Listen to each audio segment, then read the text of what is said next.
오늘 구약 성경 말라기 마지막 성경인 말라기서 두 번째 말씀을 나눕니다. 지난주에 잠깐 언급했지만 이 말라기서는 주전 430년경에 기록되었다고 했습니다. 이 시기는 바벨론 포로에서 1차 귀환한 후 바벨론 포로 1차 귀환이 주전 537년이라고 말씀을 드렸습니다.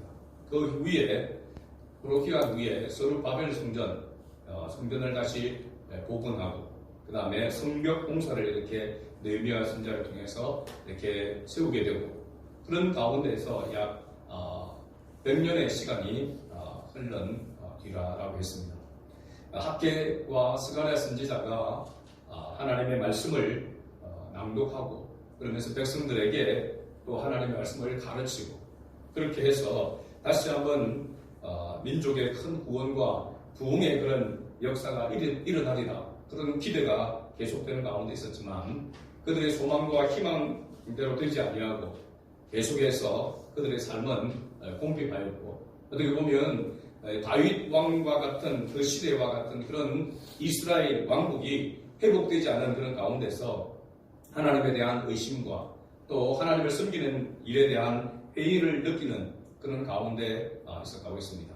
영적인 타락 상태와 외습주의 그리고 속임수로 율법을 경시하는 그런 풍토가 만연해 있는 그런 때에 하나님께서 말라기 선지자 통해서 하나님께서 이스라엘 백성들에게 경고하는 바로 말씀이 이 말라기서라고 이렇게 했습니다. 바로 이 말라기서에서 하나님께서 이스라엘 백성들, 유대인들을 향한 이 경고의 메시지는 오늘 우리를 향한 경고의 메시지로 받아야 한다라고 했습니다. 왜냐하면 그때 그 시대의 모습과 오늘날 우리의 모습이 너무나도 흡사하기 때문입니다. 첫 번째 단락에서는 하나님께서 과거에도 그리고 현재에도 미래에도 하나님께서는 택한 이스라엘 백성들을 사랑하신다라고 이렇게 했습니다. 그럼에도 불구하고 하나님의 그 사랑을 깨닫지 못하고 언제 하나님께서 어떻게 우리를 사랑하십니까? 라고 이런 반문을 이렇게 할 때에 하나님께서 하나님의 사랑이 어떤 사랑인지를 야곱과 에서의 이야기를 통해서 그 설명을 해 주었습니다. 야곱과 에서의 이야기를 통해서 하나님께서 하신 하나님의 사랑, 이스라엘 백성들을 하는 하나님의 사랑은 변질되지 않았고 여전히 사랑하고 있다라고 하는 것을 보여주었습니다. 그것은 바로 선택과 유기에 대한 그런 말씀이었습니다. 하나님께서 야곱을 사랑했다라고 하면서 야곱을 선택했다라고 이야기한 것이고 에서는 미워했다는 것은 에서를 버렸다, 유기했다라고 하는 것을 말하고 했습니다. 그러므로 선택한 하나님의 백성들, 선택받은 하나님의 자녀들은 그 선택받은 그것만으로도 하나님을 경배하며 하나님을 예배하는 것이 마땅하다라고 하는 것. 하나님께서 택한 백성이기 때문에 하나님께서 끝까지 하나님께서 사랑하신다. 왜 하나님께서 그들에게 징계하시고 그들을 어렵게 하고 고난과 고통 속에 밀어넣는가라고 하는 것은 그들이 하나님의 법을 떠나서 하나님의 뜻 가운데 바르게 살아가지 못하는 그런 모습 때문에 하나님께서 그렇게 만들었다라고 그렇게 말씀하고 있는 것을 우리가 살펴보았습니다. 그래서 우리가 하나님의 자녀로서 하나님의 그 사랑을 깨닫고 하나님을 예배하는 것, 하나님을 경배하는 것이 마땅한 줄로 믿습니다. 오늘 저와 여러분들이 바로 우리의 자녀들과 부모의 관계와 하나님과 우리의 관계가 마찬가지인 걸 봅니다. 자녀는 부모를 공경해야 될 책임과 의무가 있습니다. 그 책임과 의무는 사실 뭐냐면 자기를 이 땅에 태어나게 해준 것만으로도 부모를 공경해야 된다라고 하는 것을 깨닫는 것입니다. 그것이 참된 자녀로서의 철이 되는 것이고 부모를 공경할 수 있는 가장 중요한 요건이 되는 것이죠. 아무리 부모가 잘해주지 못하고 아무리 부모가 내가 원하는 것대로 해주지 않는다 할지라도 나를 이 땅에 생명을 태어나게 해주신 것, 이 땅에 태어나게 해주신 것만으로도 부모를 마땅히 공경해야 된다라고 하는 것, 그것이 자녀의 도리인과 마찬가지로 하나님께서 우리를 선택해서 하나님의 자녀를 삼아주셨기에 하나님의 자녀인 우리는 그 은혜만으로도 우리의 목숨과 생명을 바쳐서 하나님을 사랑하고 하나님을 섬기는 것이 마땅하다는 사실입니다. 그런데 이 은혜와 이 사랑을 깨닫지 못하고 기억하지 못하고 생각하지 아니하면 어떤 모습이 되는가? 부모를 향해서 자식은 원망하게 되시죠. 왜 나를 태어나게 해가지고 제대로 뒷바라지도 못하고 왜 좋은 대학에 들어가고 좋은 직장을 가질 수 있도록 왜 그렇게 확실하게 뒷바라지를 해주지 못하느냐. 과외도 막 한 달에 1,000만 원짜리, 2,000원짜리 최고의 엘리트의 사람들을 붙여줘서 강사를 붙여줘서 그렇게 뒷바라지 해준다면 내가 이 정도밖에 공부 못하겠느냐. 그렇죠, 그죠? 보니까 TV 프로그램에도 보니까 진짜 잘 가르치는 사람들이 가르치니까 바뀌더라고. 보니까 성적이 올라가고. 그죠? 여러분 우리 자녀들한테 그렇게 해줄 수 있는 부모가 돼야 안 되겠습니까? 그죠? 근데 못 해준다고 해요. 그러니까 자녀는 비교하게 되죠. 누구는 저 중학교 때 내보다 공부 못했는데 고등학교 가서 쫙 비슷한 과외 선생님을 붙여줘가지고 능력 있는 과외 선생님 붙여가지고 내보다 성적이 더 나았다. 그러면 얼마나 부모가 비참하게 됩니까? 그죠? 부모를 원망 안 하겠습니까? 그렇게 되는데 자녀들 입장에서는 이와 같은 모습이 지금 이스라엘 백성들의 모습과 같습니다. 우리가 부모의 그 은혜를 나를 땅에 태어나게 해준 그 은혜를 잊어버리는 순간 자기 중심에서 생각하게 되어져서 부모에 대한 원망과 불평이 생기게 되는 것입니다. 바로 이스라엘 백성들이 이와 같은 그런 모습 속에 있는 것이죠. 아직까지 하나님의 그 은혜를, 하나님의 그 선택한 그 은혜를, 그 구원의 은혜를 온전히 깨닫지 못하고 그걸 또한 잊어버리게 될 때에 이스라엘 백성들의 모습, 하나님의 택한 백성들의 모습 속에서 어떤 모습으로 나타나는가 오늘 바로 본문에서 이야기를 하고 있습니다. 먼저 오늘 본문은 내 이름을 멸시하는 제사장들아 라고 이렇게 시작합니다. 이 제사장들이라고 이야기하는 것은 제사장 한두 명이 아니라 전체적인 제사장을 말하고 있고 이것은 또한 제사장들뿐만 아니라 이스라엘 백성 전부를 말하고 있다라고 이렇게 이야기할 수 있습니다. 제사장 그러면은 목사가 목회자가 제사장의 그런 역할을 한다고 해서 목사 제사장입니까? 아닙니다. 만인 제사장입니다. 모든 그리스도인들은 왕 같은 제사장인 줄 믿습니다. 동일하게. 그렇게 보면 오늘 이 메시지도 특정한 어떤 직분자에게 관한 메시지가 아니라 우리 모두에게 하나님께서 하시는 메시지라고 하는 것을 우리가 알 수가 있습니다. 하나님은 이 제사장들을 향하여서 이 백성들을 향해서 일반적인 윤리나 도덕에서도 하지 않을 그런 행위를 하고 있다고 이스라엘 백성들을 향하여서 호통을 치고 계시는 그런 모습을 봅니다. 이들은 아들은 그 아버지를, 종은 그 주인을 공경하나니 내가 아버지일진데 나를 공경함이 어디 있느냐. 하나님께서 탄식하시는 것이죠. 내가 주인일진데 나를 두려워함이 어디 있느냐. 그러나 너희는 이르기를 우리가 어떻게 주의 이름을 멸시하였나이까 하는도다. 하나님이 이스라엘 백성들을 사랑한다고 했는데 어떻게 우리를 사랑하십니까? 이게 사랑하는 겁니까? 라고 이렇게 반문했던 앞에 그 모습과 같이 하나님은 너희가 나를 공경하지 않는다. 나를 경외하지 않는다. 라고 그렇게 말하는데 어떻게 우리가 하나님을 경외하지 않았습니까? 하나님을 경외하지 않았습니까? 어떻게 우리가 하나님의 이름을 멸시하였습니까? 라고 이렇게 말하는 거죠. 멸시라는 단어를 찾아보니까 우리 잘 알지만 다른 사람이나 사물을 교만하게 깔보거나 하찮게 여긴다 이렇게 되어 있습니다. 업신여겨 무시한다 라고 하는 것이 멸시입니다. 멸시. 여호와 하나님에 대하여 멸시를 행하고 있으면서도 우리가 어떻게 주의 이름을 멸시하였나이까 이렇게 반문하는 거죠. 여기 보니까 하나님에 대하여 공경, 두려움이라고 이렇게 말하고 있는데 하나님을 향한 공경과 두려움은 한마디로 이야기하면 구약에서의 말씀을 보면은 경외라고 하는 단어, 두렵고 떨림으로 사랑함으로 섬긴다라고 하는 이 경외, 하나님을 두려워하는 마음, 하나님의 권위에 대한 두려움, 하나님을 경외하는 그 마음이 없다라고 하는 것입니다. 오히려 그것을 무시한다라고 이렇게 말하고 있습니다. 여호와 하나님에 대한 경외함이 없으면서 아니 우리가 어떻게 여호와를 의지하지 아니하고 여호와를 경외하지 아니하였단 말입니까? 라고 이렇게 반문을 하고 있는 거죠. 우리를 보면 우리가 꼬박꼬박 주일을 지키고 예배를 드리고 있고 11조와 헌물을 드리면서 헌신 봉사하는데 우리가 어떻게 하나님을 경외하지 않았다는 말입니까? 라고 하는 이는 반문과 같습니다. 여호와 하나님에 대한 경외가 없다는 증거로 하나님께서 뭐라고 말하고 있습니다. 그들이 여호와 이름을 멸시하는 증거, 여호와를 경외하지 않는다라고 하는 그 증거에 대해서 하나님 말씀하시는데 그게 바로 7절과 8절 말씀입니다. 다시 한번 우리 7절 8절 읽어볼까요? 너희가 더러운 떡을 나의 제단에 드리고도 말하기를 우리가 어떻게 주를 더럽게 하였나이까 하는도다. 이는 너희가 여호와의 식탁은 경멸히 여길 것이라 말하기 때문이라.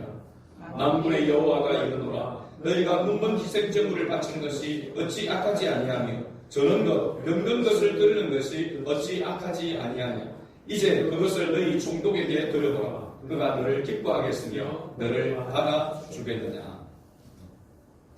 하나님께서 너희가 나를 멸시한다라고 하는 그 증거로 그들이 하나님 앞에 주의 제단에 드리는 제물이 바로 그 증거다라고 이렇게 말하고 있습니다. 여기 더러운 떡은 어디에 들었다는 겁니까? 주의 제단에 들었다는 겁니다. 성전 안에 성소에 떡상에 있지 않습니까? 그 떡상에 우리가 성막에 공부할 때 그 떡상에 12덩이의 떡을 이스라엘 12지파를 대표하는 그런 상징적인 의미로 드리는 그 떡입니다. 그 떡은 누리기 없이 그걸 잘 하나님의 뜻대로 해서 드리는 정결한 떡을 드려야 하는 것입니다. 그런데 더러운 떡을 거기에 그 제단에 드렸다라고 하는 것은 그것은 하나님의 뜻대로 하나님의 방식이 아니다라고 하는 것을 말하고 있습니다. 어떻게 보면 뒤에 저는 것, 병든 것, 눈먼 것을 하나님 앞에 드렸다라고 보면은 제대로 된 재료를 가지고 만든 떡이 아님을 알 수 있습니다. 그거 어차피 우리가 먹을 것 아닌데 대충 해서 그냥 드렸다라고 하는 것입니다. 노골적으로 더러운 떡과 흠 있는 재물을 하나님의 주의 대단에 드렸다는 것입니다. 누가? 이스라엘 백성들이. 왜 이런 행위를 하였을까? 왜 이스라엘 백성들이 겁도 없이 감히 어떻게 이런 행위를 할 수 있었는가? 그건 한마디로 이야기하면 여호와를 경외함이 없었기 때문입니다. 하나님을 두려워하지 않았기 때문입니다. 좀 더 구체적으로 살펴보면 하나님의 사랑을 깨닫지 못하기 때문이었습니다. 하나님의 사랑을 깨닫지 못하니까 하나님에 대한 두려움이 없었던 것이죠. 그러므로 여호와께 드리는 제사 자체가 번거로웠던 것입니다. 13절 말씀에 보면 이 일이 얼마나 번거로운고 하며 코웃음을 쳤다라고 했습니다. 하나님 앞에 제물을 드리고 제사를 드리는 이 일이 얼마나 번거로운고 하면 아이고 뭐 또 제사를 드려야 되는 시간이다. 또 제사를 드려야 되나? 그리고 오늘 또 주일이가 아이고 또 가서 예배를 드리나? 또 한 시간 또 때워야 되나? 이런 마음이죠. 훔친 물건과 저런 것, 병든 것을 가져왔습니다. 뭐 수단과 방법을 가져간 거 버렸던 돈으로 그냥 하나님 앞에 뭐 그냥 기부하듯이 그냥 던져 놓는 것입니다. 드렸다는 것입니다. 훔친 물건, 절대로 하나님께 드릴 수 없는 물건이죠. 저런 것, 병든 것, 눈먼 것, 총독에게 드려보라. 일반 너희가 다스리는 그 총독에게 그것을 드려보라. 그걸 기쁘게 받겠느냐? 사람도 받지 못할 그러한 재물을 하나님 앞에 드렸던 것입니다. 이스라엘 백성들이 이와 같은 재물을 드렸어요. 그런데 상식적으로 보면 이런 재물이 여호와의 제단에 드려질 수가 없습니다. 왜냐하면 반드시 그런 재물을 가지고 오게 되면 재물에 대한 검사를 누가 하느냐? 성전 문 앞에서 제사장들이 그것을 검사를 합니다. 험이 있는 것은 저는 것, 눈먼 것 절대로 여호와 성전 안에 들어놓을 수도 없습니다. 바칠 수 없는 것입니다. 그런데 이 제사장들은 원래 레위 지파잖아요. 레위 지파는 땅 분배를 받지 못했습니다. 성전에서 나오는 것으로 먹고 살아야 되는 사람들입니다. 제사장들은 마찬가지죠. 그런데 이 백성들이 하나님 앞에 제물을 바치지 않는 것입니다. 하나님에 대한 두려움이 없다 보니까 하나님 앞에 제물을 제대로 안 바치는 거예요. 흠이 없는 제물을 바치는데 흠이 없는 건 둘째치고 제물 자체를 안 바치려고 한단 말이죠. 그러니까 제사장들이 뭡니까? 아니 자기들이 제물을 바쳐야 뭐라도 바쳐야 그 제물을 갖다가 먹고 자기들이 살 수가 있는데 제물 자체를 제대로 안 바치니 흠이 있는 것, 눈먼 것, 삐리한 것 한마디로 그죠? 그런 것을 가지고 와도 그거 정도 안 바치면 자기들이 먹고 살 수 없으니까 오케이 통과시켜줬다. 저는 이 장면을 생각하면서 굉장히 공감이 되었습니다. 목회자로서. 하나님 앞에 사실 목회자로서의 삶을 살아가면서 개척을 해서 이렇게 오면서 거의 제가 거의 15년 동안 매일같이 스트레스를 받는 것이 돈이었습니다. 돈 문제. 물질 때문에. 물론 가장 스트레스 받는 것은 제 아내가 제일 스트레스 많이 받았겠죠. 그러나 무능한 가장으로서의 그 표현할 수 없는 그 스트레스는 말로 표현할 수 없는 거죠. 그래서 누군가 개척을 해가지고 하면서 제일 힘든 게 뭐냐? 저는 두말 없이 돈이 제일 문제였어요. 돈이 제일 물질이 제일 힘들었어요. 라고 그렇게 이야기를 했어요. 하루도 돈 때문에 물질 때문에 스트레스를 받지 않은 날이 없던 그런 날이었어요. 그래서 지금 저희 아내가 일을 하지 않습니까? 저는 여러분들이 일하는 것과 다르게 생각합니다. 성직, 특별한 성직으로 생각합니다. 일하는 것은. 왜냐하면 제가 그나마 그것 때문에 돈에 대한 스트레스를 덜 받기 때문에. 요즘 제가 감사한 게 동기들을 만나거나 목사님들을 만나거나 누가 또 교회를 찾아온다면 집사람이 이제는 만날까 싶어서 돈 쓰는 것 끝까지 싶어가지고 했는데 맛있는 거 대접해주라고 맛있는 거 사주라고 그 말을 듣는데 제가 속에서 그냥 목이 베이더라. 돈 몇 푼 때문에 밥을 같이 먹어도 누가 그 밥값을 낼 것이냐 그 눈치를 보는 제 자신이 너무나 비참했어요. 여러분도 그런 경험이 있을 것입니다. 목회자로서. 근데 그런 너무나 동일하게 그런 비참함이 있었다는 사실입니다. 목회자는 사명감을 가지고 또 그렇게 간다라고 치더라도 가족들은, 자녀들은 그 고난을 고스란히 함께 감당했기 때문에 그래서 목회의 길이 힘들다는 사실. 어떤 사람들은 목회자가 어렵고 힘들고 그야말로 주질 궁상을 끄는 삶을 살아야 목회자답다라고 이렇게 얘기합니다. 천만의 말씀입니다. 정말로 성도들을 생각하고 성도들의 마음을 가지려고 하면 물질에 대한 스트레스가 없어야 돼요. 목회자. 그래야 그 외의 것을 생각할 수 있는 그런 마음이 더 생기게 되는 것입니다. 물론 처음부터 넉넉한 삶을 살아가게 되면 좋겠지만 그렇지 못한 그런 삶을 우리가 살아가는 모습 가운데서 성도들의 그런 어려움도 알 수 있는 그런 마음을 가지는 것도 굉장히 중요합니다. 그러나 제가 목회를 개척을 해서 지금 20년을 해보니까 목회자에게 물질의 스트레스는 가능하면 없어요. 그래야 성도들을 제대로 살필 수 있고 하나님의 말씀도 제대로 집중해서 묵상할 수 있습니다. 여러분은 느끼는지 모르겠지만 제가 15년 개척해서 15년 정도 그 이후에 목사 위임을 받고 그렇죠? 우리가 장로를 세우고 그 이후에와 그 이전에 이런 메시지가 좀 다르다라고 하는 것을 저는 제 자신이 느낍니다. 그 이전에보다도 훨씬 말씀을 많이 묵상하게 됩니다. 말씀을 많이 묵상합니다. 그 이전에는 여러분 죄송하지만 그렇게 말씀을 깊이 묵상하고 할 그게 없었습니다. 제 마음을 늘 제 생각을 누르는 그런 스트레스가 더 가득했기 때문에 물론 기도하고 하나님 앞에 엎드리고 나아가는 부분 순간순간 그런 것을 해결하며 나아가는 부분도 있었지만 그러나 여전히 그 짐은 너무나도 무거웠던 것입니다. 오늘 이 제사장들 자기들은 굶을 수 있을지 모르겠습니다. 가족이 같이 굶는 그런 모습을 보면서 어떡하겠습니까? 구멍이 포도청이라고 험이 있는 것, 저는 것, 병든 것 절대로 하나님 받을 수 없는 것을 알면서도 그것을 통과시키고 받아서 재단에 드렸다라고 하는 사실. 순교자의 각오로 그렇게 해서는 안 될 것이지만 제사장들 역시도 하나님의 그 사랑에서 식어있는 그런 모습 가운데 있었습니다.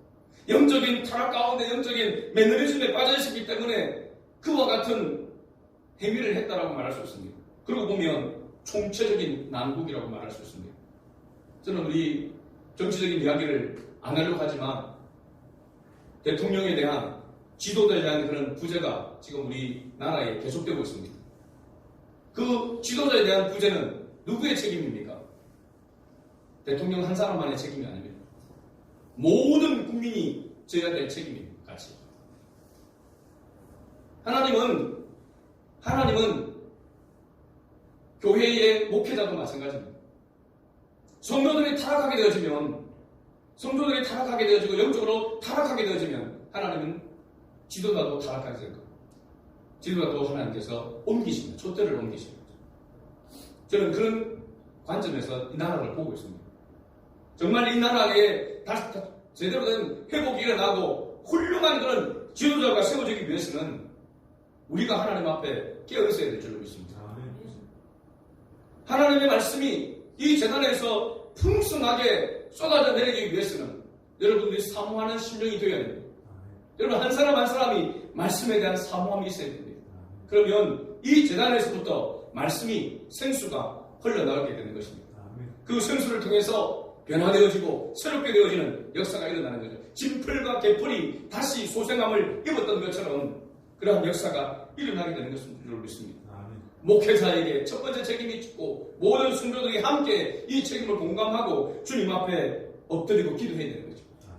바로 이스라엘 백성들에게 있어서의 총체적인 난국의 상황이 지금 여기에 있는 것입니다. 여호와 하나님은 흠이 있는 재물을 너희 총독에게 들어보라. 그가 너를 기뻐하겠으며 너를 받아주겠느냐? 라고 그렇게 한탄하셨습니다. 9절에 보니까 만군의 여호와가 이르노라. 너희는 나 하나님께 은혜를 구하면서 우리를 불쌍히 여기소서 하여보라. 너희가 이같이 행하였으니 내가 너희 중에 하나인들 받겠느냐.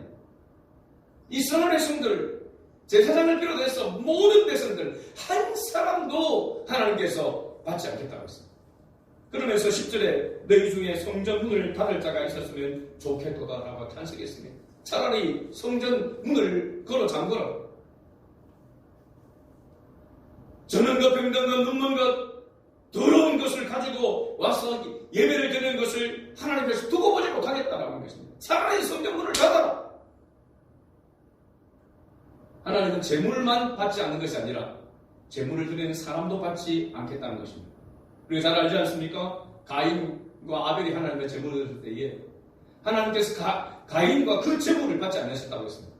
아벨과 그 재물은 하나님이 받으셨지만 가인과 그 재물은 받지 않았다고 했습니다. 하나님이 재물 자체를 원하는 것이 아니라 재물을 드리는 사람을 하나님이 원하신다는 것을 알 수 있습니다. 내가 그것을 너희 손에서 받겠느냐? 받지 않겠다라고 말씀하고 있습니다.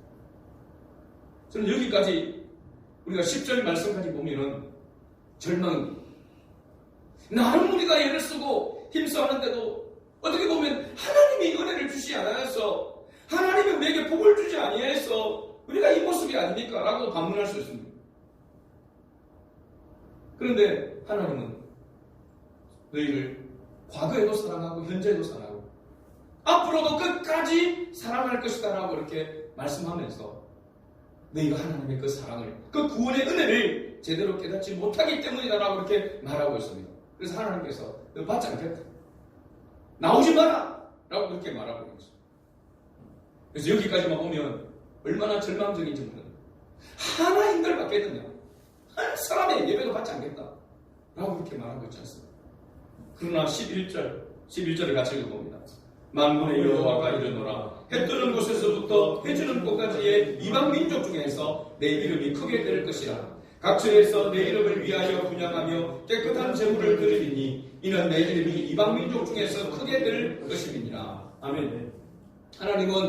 하나님의 구원은 이스라엘 백성들, 유대인들을 향해 한정되어 있는 것이 아니라 하나님의 구원은 인류를 향한 구원이라는 것을 보여주고 있는 말씀입니다. 이스라엘 백성들을, 아브라함의 후손을 왜 하나님께서 선택하셨는가? 그것은 온 인류를 위한 구원의 모델로서 하나님이 어떤 분이신지, 하나님이 어떻게 구원을 이루어 가시는지를, 하나님이 어떻게 하나님의 택한 백성을 다스리는지에 대하여서 시범 케이스로, 모델로 택하여서 하나님께서 사용한 것입니다. 그런데 그들이 그런 엄청난 복을 받았음에도 불구하고 그것을 복이라 생각하지 아니하고 하나님을 제대로 섬기지 아니함으로 말미암아 구원이 이방 민족을 향하여 나아가도록 하나님 하시겠다는 것입니다. 이 메시지의 말씀 성취가 바로 오늘 이방인인 우리가 구원함을 받은 것입니다. 하나님 은혜로 말합니다. 이 이방인 민족 중에서 여호와 이름이 크게 될 것이라. 유대인들보다도 이스라엘 사람들보다도 아브라함의 혈통인 그들보다도 이방인 민족이 더 크게 하나님의 이름을 높이게 될 것이라 라고 말씀하고 있습니다. 지금 그렇지 않습니까? 그렇죠? 내 이름이 크게 될 것이라. 내 이름이 이방 민족 중에서 크게 될 것이라. 5절에서부터 그렇게 사실을 말씀하고 있습니다. 여호와께서 이스라엘 지역 밖에서도 크시다 하리라. 이스라엘 사람들 그 밖에 이방 민족들 중에서 크게 될 것이다 라는 그 말씀을 이야기하고 있는 것이죠. 이런 말씀은 장차 언약의 백성인 이스라엘 민족을 넘어서 이방 민족 중에서 여호와 이름이 크게 될 것이라는 예언입니다. 그런데 이 사람들은 각처에서 내 이름을 위하여 분향하며 깨끗한 제물을 드릴 것이니, 앞에서 더러운 것, 흠 있는 제물과 상반되는 것입니다. 깨끗하고 완전한 제물을 가지고 드리겠다라고 이렇게 말하고 있습니다. 이 깨끗한 제물, 또 14절에 보면은 마지막 14절 말씀 보면 짐승떼 가운데서 숫것이 있거늘 그 소원한 일에 흠이 있는 것으로 속여내게 드린 자는 저주를 받으리니, 그러나 숫것으로 흠이 없는 것으로 드린 자는 하나님께서 복을 주시겠다고 말하고 있는 것입니다. 안 돼요. 이 수컷, 이 깨끗한 제물, 무엇을 말하고 있습니까? 이방 민족이 어떻게 하나님 앞에 깨끗한 제물로 온전하게 하나님을 기쁘시게 할 수 있는 그 예배를, 그 제물을 드릴 수 있단 말입니까? 불가능한 거죠. 이스라엘 백성들도 못하는 일이에요. 이게 바로 뭘 말하고 있냐면 예수 그리스도를 통하여서 하나님께서 이렇게 성취하겠다고 말하고 있습니다. 그래서 말라기에서는 예수님이 오시기 전에 마지막 주신 바로 메시지인 것입니다. 너희가 그런 구원의 은혜를 입었음에도, 선택함을 받았음에도 불구하고 그것을 깨닫지 못하고 그걸 복으로 생각하지 못하고 하나님을 헛되이 경배하고 섬기니 하나님은 완전한 제물로, 깨끗한 제물로 드려지는 예배를 이방 민족 중에서 드리도록 그렇게 하겠다는 겁니다. 예수 그리스도 외에 깨끗하고 흠이 없는 제물이 어디에 있습니까? 하나님이신 자신이 흠이 없는, 죄가 없는 그분이 직접 육신의 몸을 입고 이 땅에 오셔서 우리를 위해서 화목 제물로, 희생의 제물로 드려졌다는 사실입니다. 그래서 우리가 하나님 앞에 누구의 이름으로 예배를 드리고 있습니까? 예수 그리스도의 이름으로 하나님의 예배를 드리고 있지 않습니까? 그런데 이 예배를 드리는 우리가 예수 그리스도의 이름으로, 믿음으로 드리는 이 예배를 하나님께서 기뻐 받으시고 그런 예배를 하나님께서 찾으시는데, 그 예배가 어떤 예배냐, 그 예배를 드리는 자의 모습이 어떠느냐, 하나님은 하나님의 자녀가, 구원함을 받은 자가 하나님을 예배할 때에 영과 진리로 예배하는 자를 하나님께서 찾으신다고 했습니다.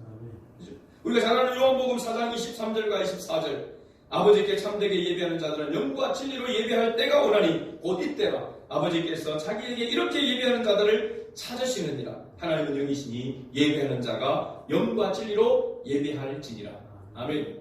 오늘 주말 여러분들이 하나님의 구원받은 그 은혜로서 하나님을 예배하려면 영과 진리로 예배를 해야 된다는 말입니다. 영과 진리가 뭡니까? 진리는 바로 예수 그리스도입니다. 영은 하나님의 성령입니다.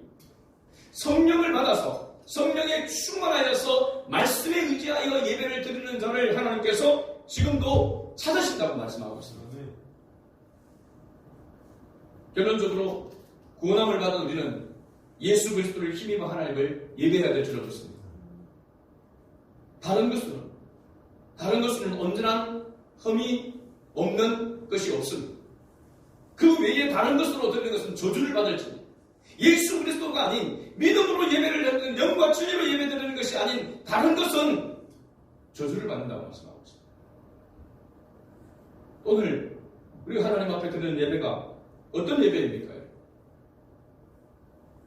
하나님께서 베푸신 그 구원의 은혜, 정말 이방 민족 중에서 그야말로 하나님은 이삭 죽게 하듯이 하나씩 주셔서 하나님의 자녀 삼으신 우리가 이 은혜를 받았는데, 이 구원의 은혜를 받았는데, 이 사랑을 힘입었는데 우리는 어떤 모습으로 예배하고 있습니까? 마치 이 말라기에 나오는 이스라엘 백성들, 유대인들 같은 그런 모습으로 예배하고 있지 않습니까? 1시간 예배를 띄우는 것, 사모함도 없고 온 정성을 다하지 않으면 정말 믿음으로 주님 앞에 드려지지 않는, 여러분 사실 예배 이 자리에 들어와서 예배 드리는 것만이 예배가 아니라 삶이 예배가 되어야 되는 줄 믿습니다. 삶의 예배는 무엇입니까? 영과 진리로 드리는 예배의 진정한 예배는 무엇입니까? 하나님의 말씀에 대한 순종입니다. 진리를 따라서, 그리스도의 말씀을 따라서 순종하는 삶이 바로 하나님 앞에 드려지는 온전한 영과 진리의 예배라고 하는 사실입니다. 우리가 믿음으로 하나님의 말씀을 따라서 순종하는 그런 삶을 살아가면서 하나님을 예배하고 있습니까? 그런 예배가, 그런 삶이 우리에게 하나님을 경험하는, 하나님의 은혜를, 하나님의 능력을 경험하는 것이 우리의 삶에 없으니 신앙의 매너리즘에 빠져가지고 회의를 느끼면서 오늘도 주일날 교회 가야 되나? 예배 드리는 시간이 번거롭다. 예배 드리는 것이 번거롭다. 지겹다. 이런 모습으로 우리가 이 자리에 앉아있지 않습니까? 하나님의 책망을 받고, 하나님이 그런 예배를 하나님께서 절대로 받지 않겠다고 말씀하고 있습니다. 하나님들 받겠느냐고 했습니다. 너희가 그 손에 드리는 그 헌금, 너희가 드리는 그 헌신 봉사 받지 않겠다고 말씀하고 있습니다. 얼마나 두렵고 떨리는 말인지 모릅니다. 그래서 경고인 것입니다. 그러나 그 이 경고에는 소망과 희망이 있다고 했습니다. 이 말씀을 듣고 정말 내가 이런 모습으로 예배 드려서는 안 되겠구나, 이런 자세를 가지고 예배를 드려서는 안 되겠구나, 하나님 앞에 하는 채 흉내만 내는 그런 모습으로 드려서는 안 되겠구나. 여러분 그 모습이 어디에 담겨 있습니까? 여기에 담겨 있을 수 있습니다. 주님 앞에 드리는 이 헌금, 여기에 여러분 마음이 여기에 담겨 있다고 믿습니까, 여러분? 이 헌금에 여러분 마음이 담겨 있는지를 잘 생각해야 됩니다. 형식적으로 드리는 건지, 마지 못해서 드리는 건지, 어쩔 수 없이 드리는 건지, 속에서 드리는 건지, 여기에 있습니다. 이것이 바르게 되지 않으면 하나님 앞에 온전한 예배를 드릴 수 없습니다. 이건 그냥 순간 여러분 돈을 가지고 하나님 앞에 여기에 드린다고 되는 것이 아닙니다. 여러분 삶이 변화되어야 된다는 말입니다. 나중에 뒤에 말라기 3장에 11조가 나오지 않습니까? 11조를 하나님 들어보라고 했습니다. 단순히 11조로 드리라는 말이 아닙니다. 거짓된 것을 버리고 하나님 앞에 바르게 세워지는 헌금을, 그런 삶을 드리라고 말하고 있는 것입니다. 이것이 하나님의 자녀의 모습입니다. 여러분, 이것이 하나님의 은혜를 경험하고 삶 속에서 하나님 오늘도 나와 함께 하시는구나, 이 순간에도 하나님이 나와 함께 하시는구나, 하나님을 경험할 수 있는 그런 은혜가 바로 여기에 있다는 사실입니다. 근데 우리는 교회에 와서 여기에서 하나님을 만나려고 이렇게 하고 삶 속에서는 하나님을 등지고 살아가는 그런 모습이 있지 않습니까? 하나님 결코 그 삶의 예배, 이 예배를 하나님께서 받지 않습니다. 그러나 희망은 오늘 이 시간, 이 예배가 시작이라는 것을 알아야 합니다. 이 시간, 이 말씀을 통하여 우리가 변화되어지고 각성하고 결단하고 다시 하나님의 말씀 가운데 순종하며 나아가면서 주의 은혜를 구하고 성령의 충만함을 구하면서 나아가면 하나님의 긍휼하심을 우리와 함께 하셔서 우리의 마음을 변화시켜 주시고 생각을 변화시켜 주셔서 하나님의 말씀에 따라서 순종하도록 하나님 만드시고 그것이 삶이 되어져서 하나님 앞에 드러지게 될 때에 하나님께서 기쁘게 받으시는 예배가 되어지며 하나님을 경험하고 하나님을 만나는, 하나님과 교통하는 예배가 될 수 있다라는 것을 말씀하고 있습니다. 내가 그것을 받겠느냐? 하나님이 기쁘게 받으시는 그런 우리의 삶, 우리의 믿음이 될 수 있기를 주의 이름으로 축복합니다. 아멘.